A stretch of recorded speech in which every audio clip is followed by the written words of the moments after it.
वर्णिवेश रमणीय दर्शनम मंदहासरु चिराननाम्बुजम पूजितम सुरु नरोत्तमैर्मुदा धर्मनंदन महम विचिन्तये। असतो मा षड्गमय तमसो मा ज्योतिर्गमय मृत्युर्मा अमृतम गमय। ओम शांति शांति शांति। આજની જ્ઞાન સભાની અંદર પધારનારા બધા જ ભગવત ભક્તોને વેદાંતાચાર્ય પુરાણ ઇતિહાસાચાર્ય અમે ફિલોસોફી શાસ્ત્રી રાકેશભાઈના હિતપૂર્વક જય સ્વામિનારાયણ। ભક્તો, ગયા વખતની જ્ઞાન સભાની અંદર તમને બધાને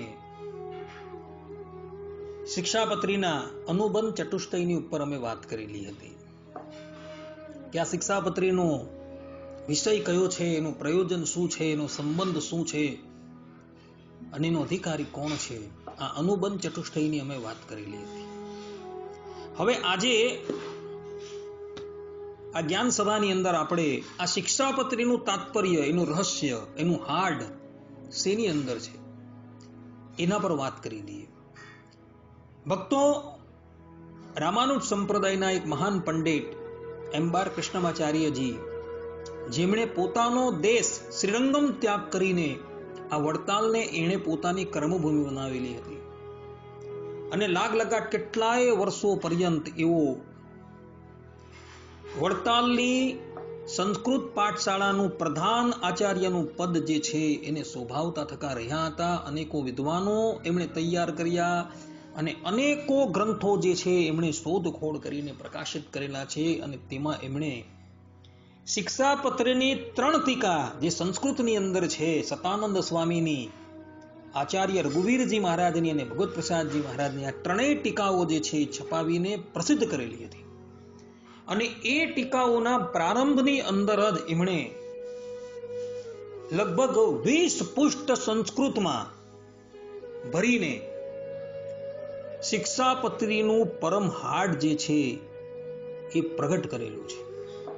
તો એ સંસ્કૃતના જે વાક્યો છે એમાંથી કેટલાક વાક્યો જે છે જે મહત્વના, એ મહત્વના વાક્યો અનુવાદ કરીને હું તમને સંભળાવું છું, જેથી કરીને તમને આ શિક્ષાપત્રીનું પરમ હાર્ડ જે છે એ ખબર પડશે કે આ શિક્ષાપત્રી શેના પર રચાય છે।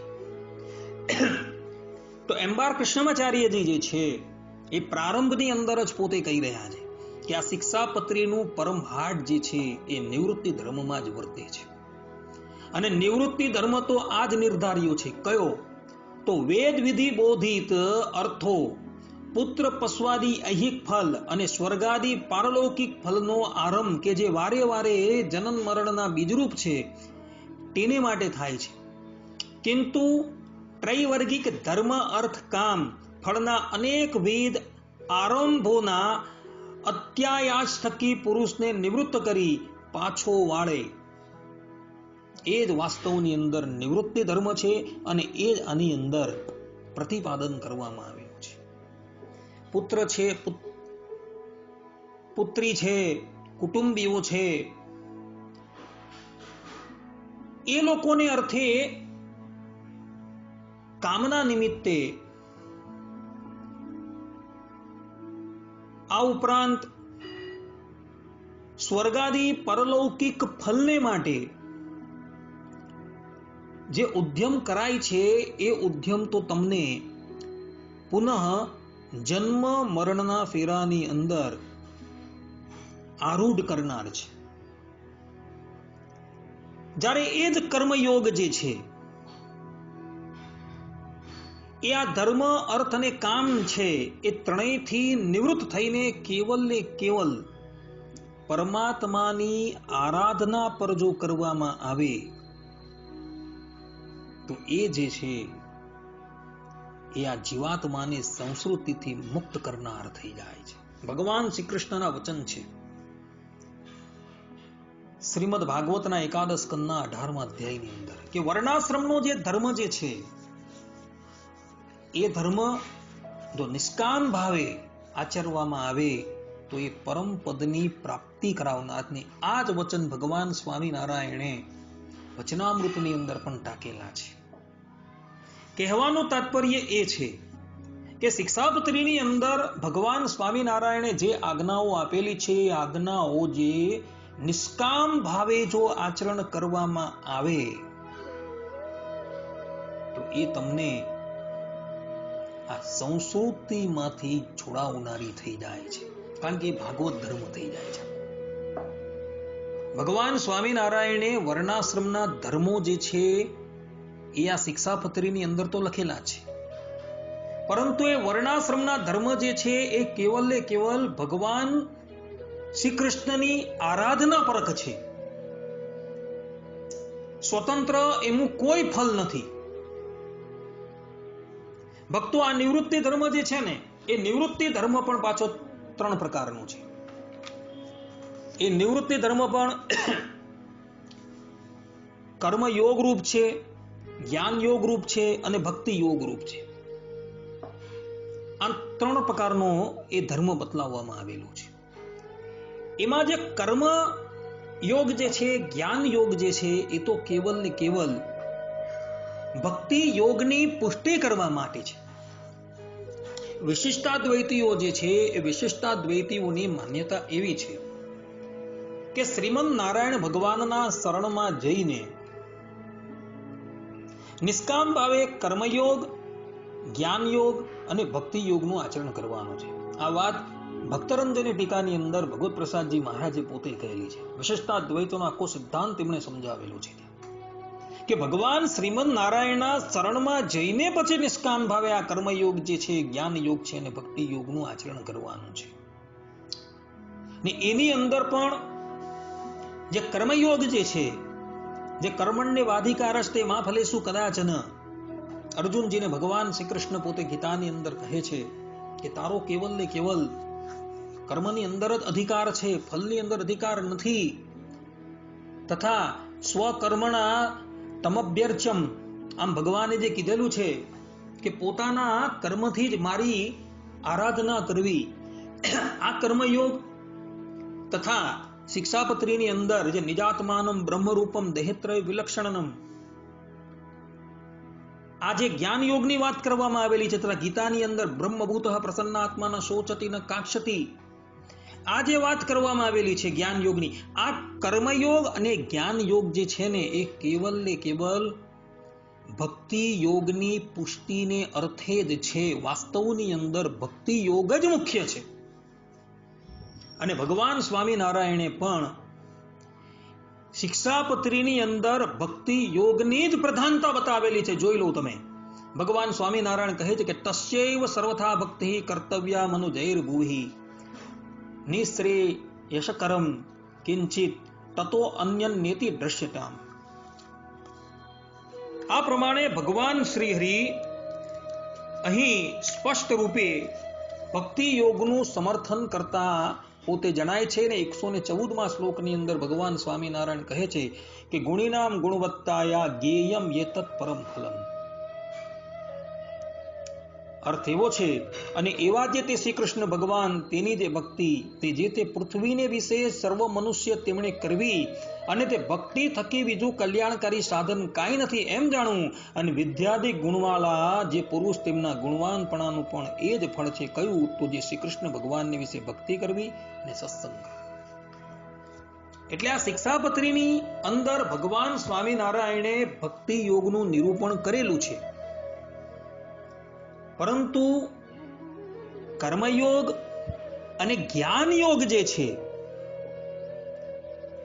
એ જ્ઞાન યોગ અને કર્મયોગ એ આ ભક્તિની પુષ્ટિને અર્થે છે, બીજાને માટે નથી. કોઈ વળી એવો સંશય કરે કે જેને કેવલ ને કેવલ ભક્તિ યોગ કરવો હોય તો એને જ્ઞાન યોગની શું જરૂર, કર્મયોગની શું જરૂર? કેવલ ને કેવલ ઈશ્વરનું સ્મરણ કર્યા કરો, જેથી કરીને બધા જ કાર્ય સિદ્ધ થઈ જાય. પરંતુ ભક્તો, આ વાત જે છે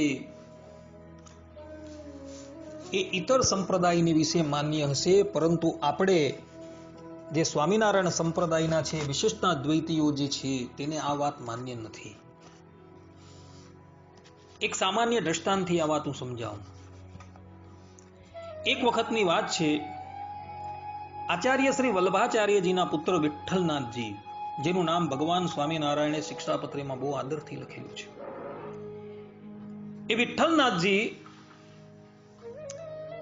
એક દિવસ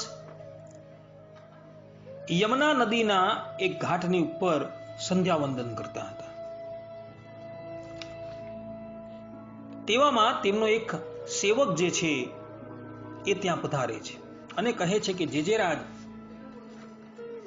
આપને તો પ્રેમ લક્ષણા ભક્તિ પ્રાપ્ત થઈ ચૂકેલી છે, પછી તમે આ કર્મયોગનો આરંભ, એનું અનુષ્ઠાન કેમ કરો છો? વિઠ્ઠલનાથજી તે વખતે સંધ્યાવંદન કરતા હતા. એમણે ઉત્તર તો ના આપ્યો, પરંતુ જ્યારે સંધ્યા પૂરી થઈ પછી આવ્યા બહાર જલમાંથી, ત્યારે એમણે કહ્યું કે રે વૈષ્ણવ સાંભળો, અમે જે આ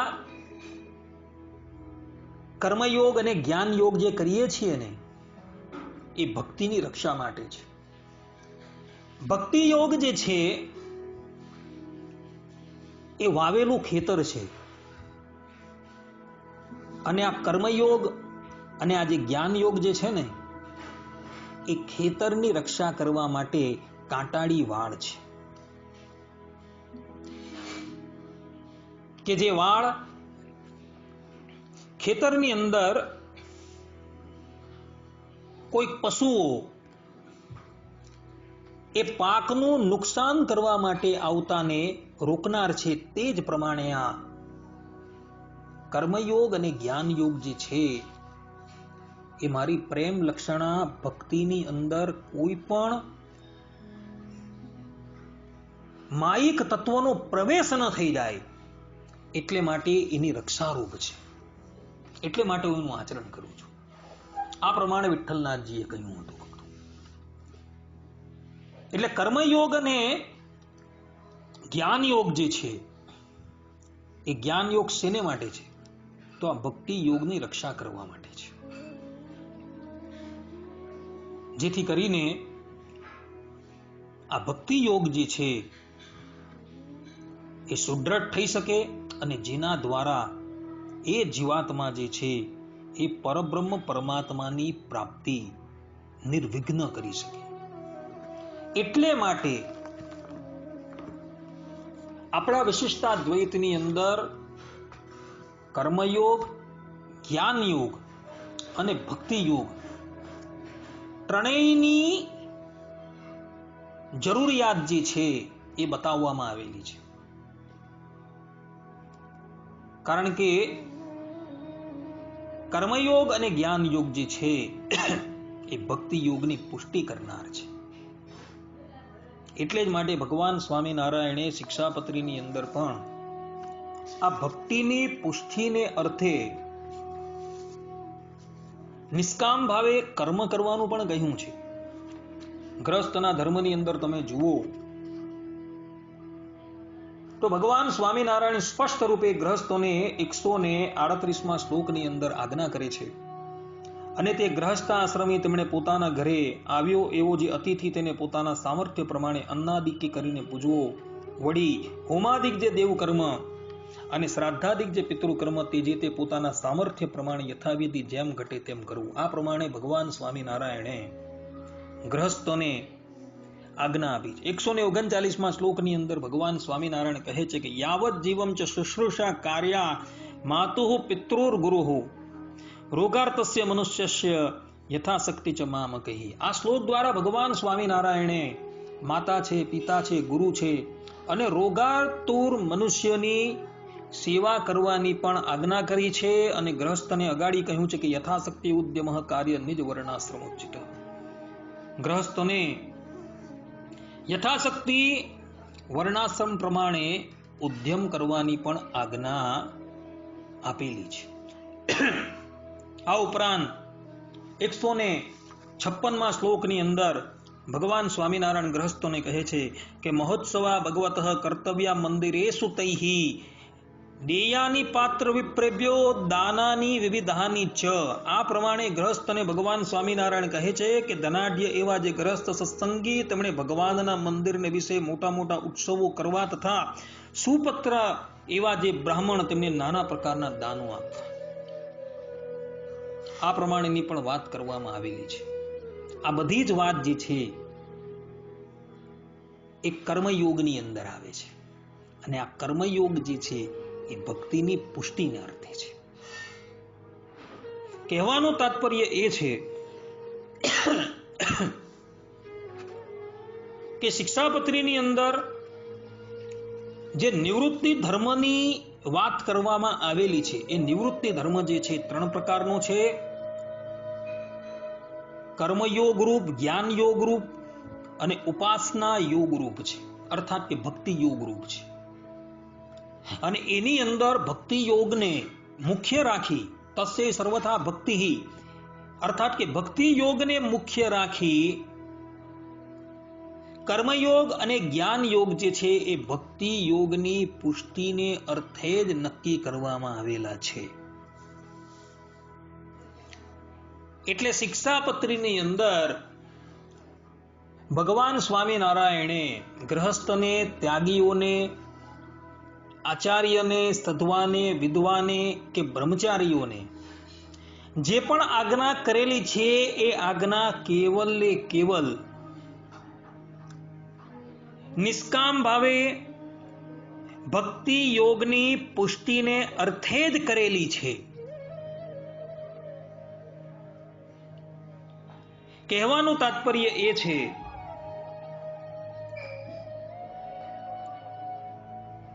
કે આ ભક્તિ યોગ જે છે,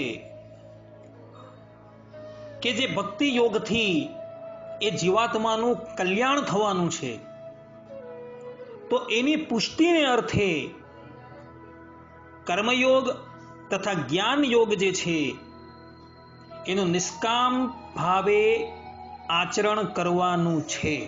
આ સિદ્ધાંત વાત છે. ગ્રહસ્થને જે પ્રમાણે આજ્ઞા આપેલી છે, ત્યાગીઓને જે પ્રમાણે આજ્ઞા આપેલી છે, એ પ્રમાણે આજ્ઞામાં રહીને એમણે એ કર્મનું સંપાદન કરતા થકા ભક્તિ યોગની પુષ્ટિ કરવાની છે. ભક્તો, ભગવાન સ્વામિનારાયણે વચનામૃતની અંદર પણ આ બાબત જે છે એ કહેલી છે. ભગવાન સ્વામિનારાયણ વચનામૃતની અંદર ગધડા અંત્યના 21મા વચનામૃતની અંદર કહી રહ્યા છે કે ભગવાન અને ભગવાનના ભક્તને અર્થે ગમે તેટલી પ્રવૃત્તિ કરવી પડે તો પણ એને અમે નિવૃત્તિ જાણીએ છીએ. અર્થાત ભગવાન સ્વામિનારાયણ સ્પષ્ટ રૂપે અહીં કહી રહ્યા છે કે ભગવાન છે કે ભગવાનના ભક્તને અર્થે તમે કોઈ પણ ક્રિયા કરતા હોવ તો એ બધી જ વસ્તુ જે છે એ નિવૃત્તિ પરક છે. ભગવાન સ્વામિનારાયણે શિક્ષાપત્રીની અંદર આચાર્યને પણ આજ્ઞા કરેલી છે કે પ્રવર્તનીય સદવિદ્યા, કે સદવિદ્યાનું પ્રવર્તન કરવાનું છે. ગ્રહસ્થને આજ્ઞા કરેલી છે કે ભાઈ યથાશક્તિ ઉદ્યમ કાર્ય. આ ઉપરાંત માતા છે, પિતા છે, ગુરુ છે, રોગી છે, એમની સેવા કરવાની પણ આજ્ઞા આપેલી છે. ત્યાગીઓને પણ ભગવાન સ્વામિનારાયણે પ્રવૃત્તિની અંદર તો જોડેલા જ છે. એ લોકો પણ પ્રવૃત્તિથી બહાર નથી, પરંતુ આ જેટલા લોકો જે છે એની પ્રવૃત્તિ જે છે એ પ્રવૃત્તિ કેવલ ને કેવલ ભગવાન અને ભગવાનના ભક્તને અર્થે છે, બીજાને અર્થે નથી. એટલે પ્રવૃત્તિ જે છે એ પણ નિવૃત્તિ બની જાય છે.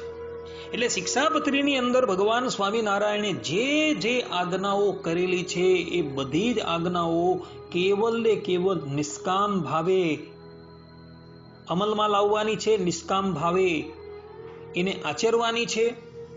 અને એ આજ્ઞાઓ જે છે જે કર્મ યોગ રૂપ છે, અને એની અંદર 115મો શ્લોક નિજાત્માનમ બ્રહ્મરૂપમ, આ શ્લોક જે છે એ જ્ઞાન યોગ રૂપ છે.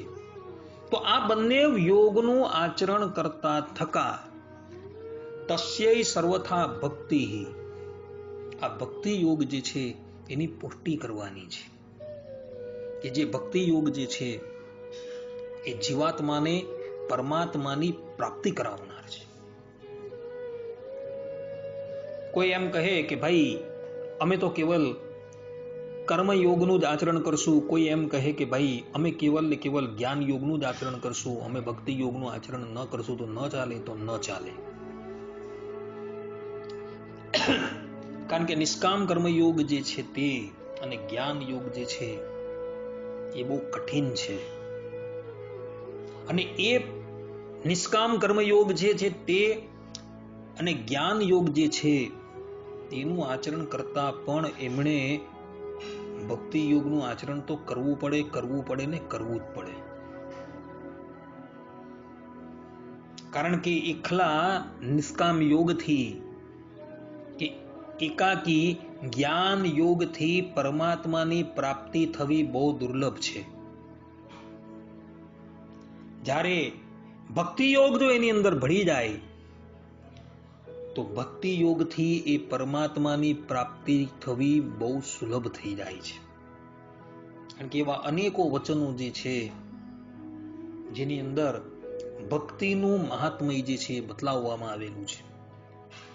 અને એટલું મહાત્મ્ય જ્ઞાન યોગનું કે કર્મયોગનું બતલાવવામાં આવેલું નથી. ભગવાન શ્રી કૃષ્ણ ગીતાની અંદર પણ પોતે કહી રહ્યા છે કે નિષ્કામ ભક્તિથી જ હું જેવો છું તેવો એ જોઈ શકાય એમ છું. ત્યાં પણ ભક્તિની જ વાત કરેલી છે. માટે ભક્તો એકાકી નિષ્કામ કર્મયોગ કે અતિશય કઠિન એવો જ્ઞાન યોગ જે છે તેના દ્વારા પરમાત્માની પ્રાપ્તિ થવી એ બહુ દુર્લભ છે. જ્યારે ભક્તિ યોગ જો એની અંદર ભળી જાય તો એ પરમાત્માની પ્રાપ્તિ થવી સરળ છે. એટલે જ માટે શિક્ષાપત્રીની અંદર ભગવાન સ્વામિનારાયણે તસ્યૈ સર્વથા ભક્તિ આ શ્લોક દ્વારા ભક્તિની ઉત્કૃષ્ટતા પ્રતિપાદન કરેલી છે. એટલે કર્મયોગ અને જ્ઞાન યોગનું નિરૂપણ પણ શિક્ષાપત્રીની અંદર છે, ના નથી. પરંતુ એ કર્મયોગ અને જ્ઞાન યોગ દ્વારા એ ભક્તિને જ પુષ્ટ કરવાની છે, બીજું કંઈ કરવાનું નથી. અને આ કર્મયોગ અને જ્ઞાન યોગ જે છે એ પણ નિષ્કામ ભાવે આચરણમાં લેવાનું છે. એના થકી કોઈ પણ ફલની ઈચ્છા નથી રાખવાની. કેવલ ને કેવલ આ યોગ જે છે એ ભક્તિની પુષ્ટિની અર્થે છે. એટલે શિક્ષાપત્રીનું પરમહાડ જે છે એ કેવલ ને કેવલ નિવૃત્તિ પરક છે. પ્રવૃત્તિ કર્મ કરતા થકા નિવૃત્તિ પરક. પરંતુ એ પ્રવૃત્તિ જે છે એ બધી પ્રવૃત્તિ કેવલ ને કેવલ નિષ્કામ ભાવે પરમાત્માની પ્રસન્નતા અર્થે અને પરમાત્માની આજ્ઞારૂપ છે. અને ભગવાનની આજ્ઞારૂપ હોવાથી અને નિષ્કામ ભાવે એનું આચરણ કરવાથી એ પ્રવૃત્તિ જે છે એ નિવૃત્તિ છે. અને આ શિક્ષાપત્રીની અંદર કેવલ ને કેવલ નિવૃત્તિ ધર્મનું જ નિરૂપણ કરવામાં આવેલું છે એવું એમ્બાર કૃષ્ણમાચાર્યજી પોતે શિક્ષાપત્રીના રહસ્યની અંદર પોતે લખી રહ્યા છે. આ પ્રમાણે આ શિક્ષાપત્રીનું પરમ તાત્પર્ય કે નિવૃત્તિમાં જ છે એવું શાસ્ત્ર દ્વારા સિદ્ધ થઈ જાય છે. અહીં આ પ્રવચનને હું વિરામ આપું છું. સર્વે સંતુ નિરામયઃ, સર્વે સુખીનો ભવંતુ, સર્વે ભદ્રાણિ પશ્યન્તુ મા કશ્ચિત દુઃખ ભાગ ભવેત. અસ્તુ. જય સ્વામિનારાયણ.